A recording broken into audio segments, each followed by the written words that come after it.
pada hari ini KPK akan mengumumkan proses penahanan atas saudara tersangka saudara SR dengan dugaan menghalangi dan merintangi proses penyidikan terkait penanganan perkara tindak pidana korupsi saudara LE, Gubernur Provinsi Papua. Jadi kami sampaikan, hari ini Selasa tanggal 9 Mei 2023, KPK menyampaikan informasi terkait penyidikan dugaan tindak pidana korupsi perbuatan sengaja menghalangi dan merintangi proses penyidikan terkait penanganan perkara tersangka saudara LE, Gubernur Provinsi Papua, sebagaimana diatur dalam pasal 21 Undang-Undang 3199. Saat proses penyidikan perkara tersangka saudara LE yang Anda kita ketahui bersama yang dilakukan oleh tim penyidik, ketika KPK berlangsung melakukan penyidikan, ditemukan adanya fakta-fakta dan dugaan perbuatan hukum berupa tindakan kesengajaan merintangi baik secara langsung ataupun tidak langsung atas penyidikan dalam perkara dugaan korupsi dengan tersangka saudara LE, karena yang bersangkutan adalah kuasa dari saudara LE. Atas temuan fakta-fakta tersebut, selanjutnya tim penyidik KPK melakukan pengumpulan berbagai alat bukti untuk menguatkan dugaan adanya perbuatan merintangi proses penyidikan atau obstruction of justice.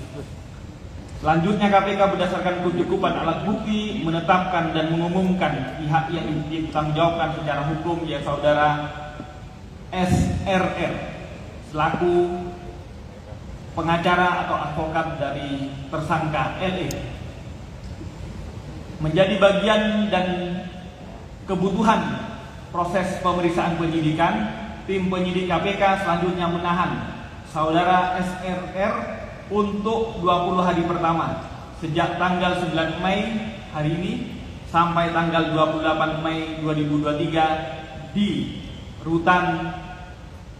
cabang rutan KPK pada Markas Komando Puspom AL Jakarta Utara. Konstruksi perkara, saudara SRR selaku pengacara atau advokat berdasarkan surat keputusan pengangkatan dan sumpah sebagai advokat yang diterbitkan oleh Dirjen Peradilan Umum Kementerian Kehakiman tahun 1999 dan Pengadilan Tinggi Jakarta tahun 2004, saudara SSR kenal dengan saudara LE dalam tersangka dalam kasus tindak pidana korupsi yang lain yang sebagaimana telah kita ketahui bersama sedang ditangani oleh KPK. Perkenalan tersebut dimulai sekitar tahun 2006 di saat saudara LE maju dalam Pilkada Gubernur Papua dan berkomunikasi hingga melakukan proses komunikasi dan kedekatan keduanya masih berjalan dari tahun 2006 hingga hari ini. Selanjutnya saudara LE yang menjabat Gubernur Provinsi Papua ditetapkan sebagai tersangka suap dan gratifikasi dalam proyek pengadaan infrastruktur di Papua. Kemudian LE menunjuk tim penasihat hukum. Berdasarkan surat kuasa yang ditandatangani saudara LE, disebutkan bahwa saudara SRR ditunjuk sebagai ketua tim kuasa hukum yang akan mendampingi selama proses hukum berlangsung di KPK. Untuk menghadapi proses hukum tersebut, diduga saudara SRR dengan itikat tidak baik dan menggunakan cara-cara yang melanggar hukum melakukan perbuatan di antaranya.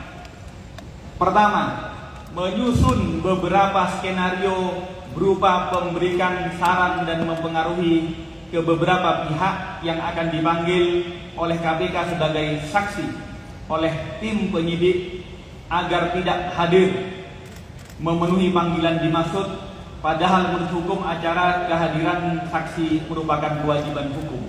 Jadi saudara SRR mempengaruhi agar para pihak yang dipanggil oleh KPK tidak hadir. Kedua, memerintahkan pada salah satu saksi agar membuat testimoni dan pernyataan yang berisi cerita yang tidak benar terkait kronologis peristiwa dalam perkara yang sedang dilakukan penyidikan oleh KPK dengan tujuan untuk menggalang opini publik sehingga sangkaan yang ditujukan oleh KPK kepada saudara LE dan pihak lain yang diduga melakukan tindak pidana korupsi dinarasikan sebagai tindakan yang keliru.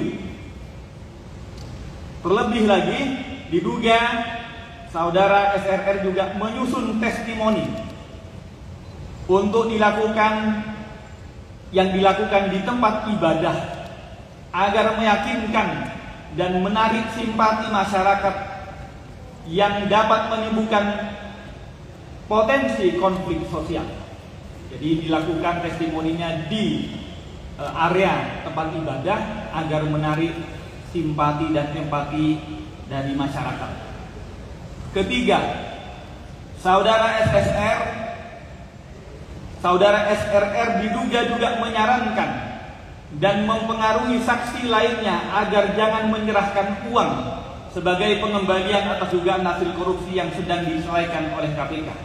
Jadi kami juga menemukan yang bersangkutan melarang, menyarankan untuk tidak jadi mengembalikan uang yang akan dikembalikan ke KPK.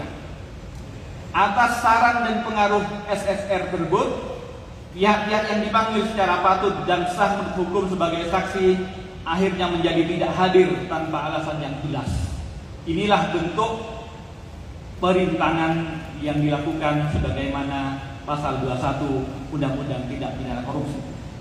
Di samping itu, atas tindakan saudara SRR dimaksud, proses penyidikan perkara yang dilakukan oleh tim penyidik KPK secara langsung ataupun tidak langsung menjadi terhambat, menjadi bertele-tele dan memiliki banyak waktu yang diperlukan. KPK sadar dan memahami bahwa selaku advokat berdasarkan pasal 16 Undang-Undang 18 2003 disebutkan bahwa advokat tidak dapat dituntut baik secara perdata maupun pidana dalam menjalankan profesinya dengan itikat baik untuk kepentingan pembelaan klien dalam sidang pengadilan. Jadi kami memahami bahwa profesi advokat adalah profesi berdasarkan dan dilindungi oleh undang-undang, namun harus dilaksanakan dengan itikat baik, dengan tidak melakukan hal-hal menambah-nambah dan mempengaruhi saksi-saksi yang lain maupun menarasikan dengan testimoni-testimoni yang tidak pada kenyataannya. Selanjutnya, saudara SRR disangkakan atas perbuatan dimaksud melanggar pasal 21 Undang-Undang 3199 sebagaimana telah dirubah dengan Undang-Undang 20 2001.